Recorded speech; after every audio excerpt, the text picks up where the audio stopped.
love movies and movie discussions, you've come to the right place. Who am I, you ask? I am the Wiz! And I'm here today to review the 1985 teen drama classic, The Breakfast Club, starring Emilio Estevez, Judd Nelson, Molly Ringwald, Ali Sheedy, Anthony Michael Hall, and Paul Gleason, written and directed by John Hughes.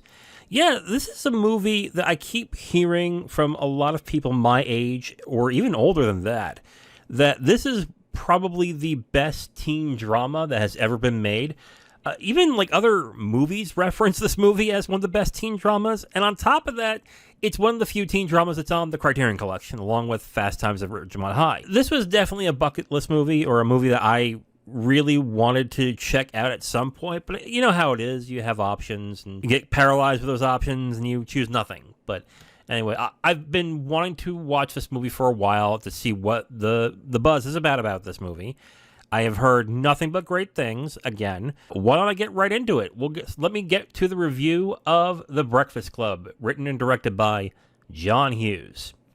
I understand that some people, when it comes to their favorite movies, there's been studies done about this, not only with movies, but with music, books, and stuff like that, that the movies that really stick with you, the ones that, or any kind of media that sticks with you, that becomes your favorite, is usually something you see around your teens. That's true with me. I saw Fargo when I was like 12, 13, and it's still one of my favorite movies of all time. I'm not saying I'm not above that. The thing is that a lot of people, adults my age too, they say that this is one of their favorite movies of all time. And I get the feeling that it's just sometimes there's just movies that you have to see at a certain age to actually get either the full effect of it or to really have that resonance with you. And I think that's going to be the issue I'm going to have with this movie. I did like it. I think it's a good movie. I think it's better than most teen dramas and teen movies out there. That being said, I'm not going to kid myself here. It is a good teen drama, but it is still a teen drama. And with these teen dramas, especially with teen dramas that want to get a lot of people to watch it, they don't really go too deep. And they don't really go too in-depth on characterization or a lot of things in the movie. They really do hold on to certain types of tropes. And yes, this movie does hold on to tropes. There is the jock, there is the nerd, there is the rebel, there is the awkward girl, there is the popular girl, and there is the mean-spirited principal as well. Like, this is not a new formula at all. But what makes The Breakfast Club, I think, something that a lot of people seem to enjoy more than others is that they spend more time getting to know these characters than I think in any other teen drama movie. I think that's why this movie ends up being something that a lot of people like. Because deep down, okay, I say it a lot of times too when it comes to movies that I think are popcorn movies. Movies that are just pure for entertainment. People don't seem to like depth in their movies, but I really think that is not true. I think they don't want to be forced into watching something that has that much depth because they want to be entertained. They want to have a good time. That's mainly the thing with movies, is that people just want to be entertained and have a good time. That's why when I tell people I've watched an 8-hour documentary about the Holocaust or a 2-hour movie about a child soldier in Belarus, they're like, why the hell would you want to watch that? That doesn't sound fun. Like, no, it's not. But you're supposed to get a different experience out of it. I won't get into that much depth anymore, but I know a lot of you might understand where I'm coming from here. But I want to say, in my mind, this is a good movie. I will say that. But I think it's something that deep down I wish I saw as a teenager, because I think I would have had a much more profound effect with this movie if I was, let's say, 14 or 15. And since I didn't, I saw it when I was 40. I don't think it's going to have that powerful effect for me on this. You may disagree. Let me know in the comments if you do. Again, good movie, but it's what I call a good one of those. Am I going to compare it to, let's say, The Godfather? No, I am not going to do that. Am I going to compare it to the Before trilogy? No, I'm not going to do that. They're two different types. They're all different types of movies. But for what this film is, it is a very good one of those. So let's get into the performances. Honestly, All 6 of the performers are pretty good. I don't think there's really one standout. I know a lot of people think Judd Nelson was really good in the movie, and I can understand why. This is a movie where I kind of wish there was more meat in the movie, that there was more that these actors could work with. Because as much as the performances are good, I don't think there is a bad performance in this film from the 6 actors in this. I really think that the screenplay doesn't give them enough to give them really outstanding performance. I just don't think it's there. And to ask these types of actors who were pretty young at the time, I think they were in their early 20s when they did this movie, I just don't think you were going to get that type of a performance from someone who probably wasn't acting that long.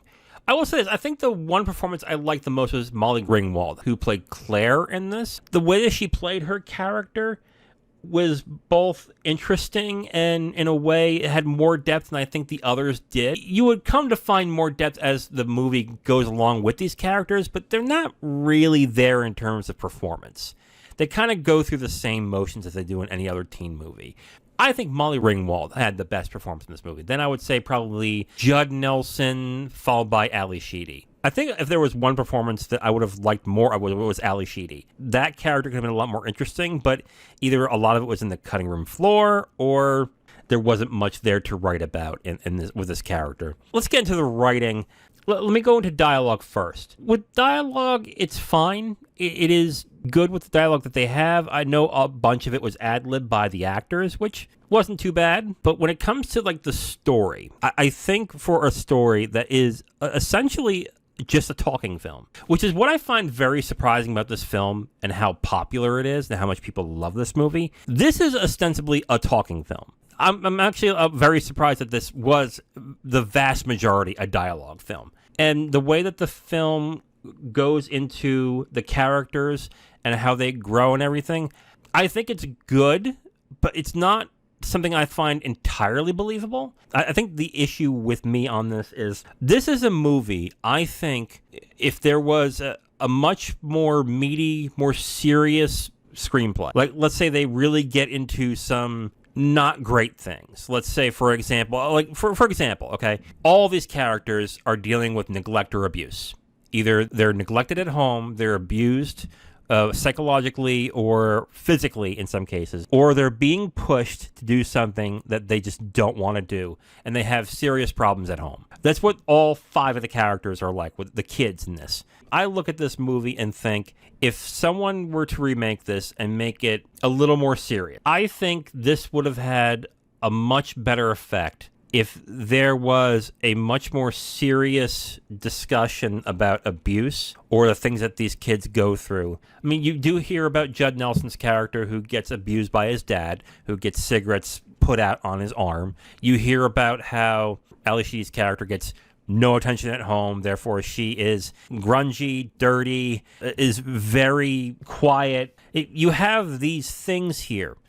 But because, I think that this is my main issue with the screenplay, you want to take these characters seriously, and you want to take these characters to think that they're going through some hard stuff. The film is a little too light for my tastes to take them seriously. But if I have in the back of my head that, oh, it's a teen movie, it's supposed to be for ages 13 to 17, like if I treat it like that, specifically, I can give enough leeway to say, okay, so it's good that way. But in no way am I going to really compare it to much more serious or more, I would say, much more effective dramas. And I think that's the main issue I have with this film, is where it's good with what it is, but it could have been more in my eyes. All right, so let's get into spoilers for The Breakfast Club, the 1985 teen drama directed by John Hughes. If you have not seen it, you should come back when you're ready. We'll get into spoilers in 5, 4, 3, 2, 1.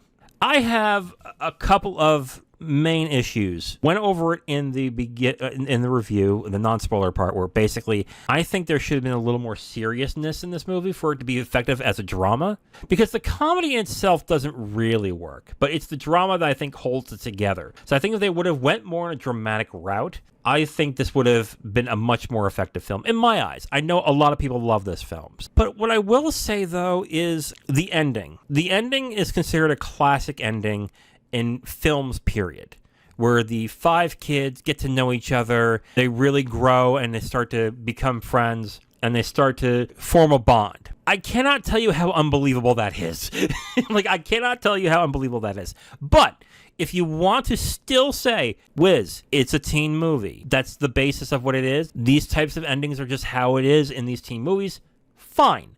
I will give it that. Yes, they get close, they get to know each other and find out exactly why they are here on a Saturday detention. But let's be honest. In the end, those kids were not going to get along after that. They were not going to be friends. And the movie implies they're going to. Like, for example, like 4 of them end up being in a couple at the end, which is Molly Ringwald's character and Judd Nelson, and Emilio Estevez's character and Ali Sheedy. And, of course, the nerd doesn't get anything, which, yeah, surprise. I just don't believe that they would actually be friends after that. I think after that day, the next day they all forget about it, and then that's it. It's over. A lot of people think differently about that. They think, oh, it's a way to show that people of different persuasions and different modes of thinking can really come together and like each other. And I look at that and go, no, I don't think that's what happens here. I think that they were captive audiences, and once they are free, it's over. It's done. They're not going to care about each other. They're probably going to act like what they acted like before this.